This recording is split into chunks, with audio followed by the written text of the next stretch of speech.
What is going on, guys? Welcome back to Die Hard Retro TV. And today, I have a very special collection video I'm going to be showing today, which is my NES collection, my NES Nintendo Entertainment System collection. I'm going to be taking these games off the shelf soon, and I'll go through each one and whatnot, and value and everything, and I'll talk about the games and everything that you would want to hear about it. So pretty much this is going to be the first of many different collection videos I'll be showing on this channel. And yeah, let's get started with the video. Alright, so I've pretty much taken all the games off the shelf and everything. And I'm going to be this part is going to be going over just the console itself, which I have here. And basically a buyer's guide if you're interested.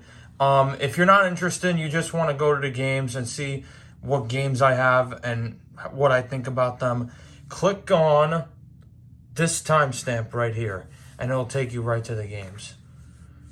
Alright, so pretty much the NES this is my original Nintendo.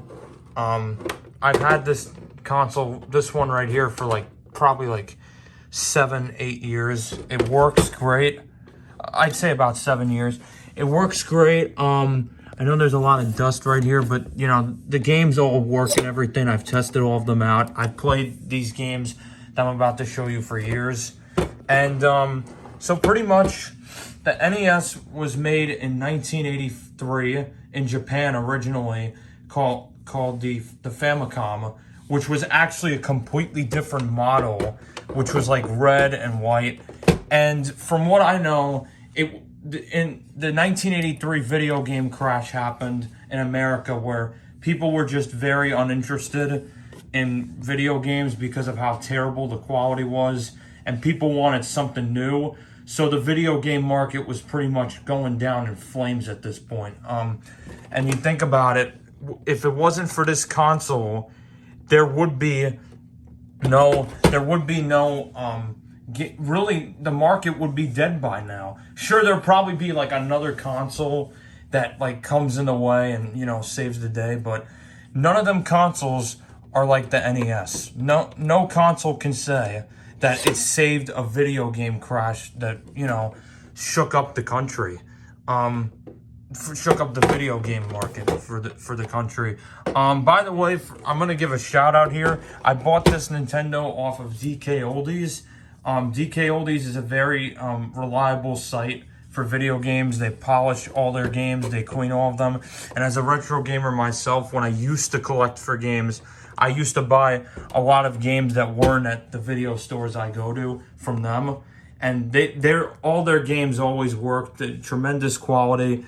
What more can I say? I bought this one 7 years ago. Like I said, there's the DK Oldie sticker. This thing is in perfect shape. It's not perfect, but it's in great shape.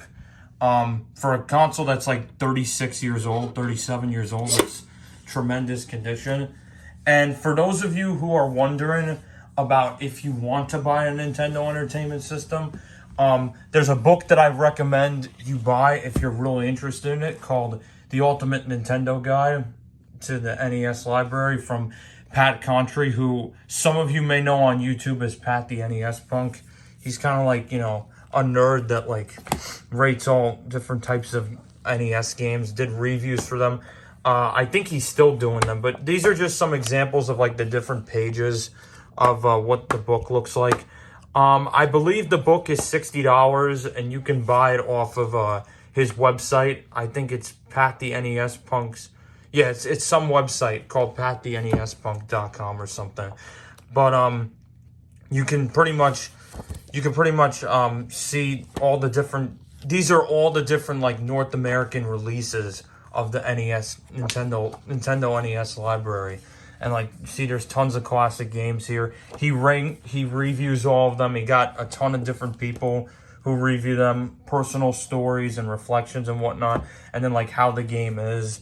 But this is there's hundreds of games in this thing, and I definitely recommend this book for those of you who are really into have really gotten into like collecting for this console, this book definitely helped me with collecting, and it's definitely going to help you. It's a lot easier than just looking on the internet, because like most of the reviews are in here, and there's like a ton of great stuff in this book. There's also like, if I could turn the page. I'm sorry, I'm doing this with one hand, so it's pretty hard.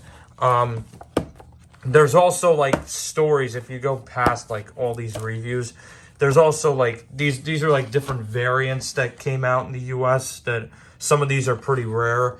And then you got the unbelievably rare test cartridges and whatnot. All different stuff. Too much stuff to go through. There's like a ton of great stuff in this book, and I just recommend it to everyone who's really interested in this market.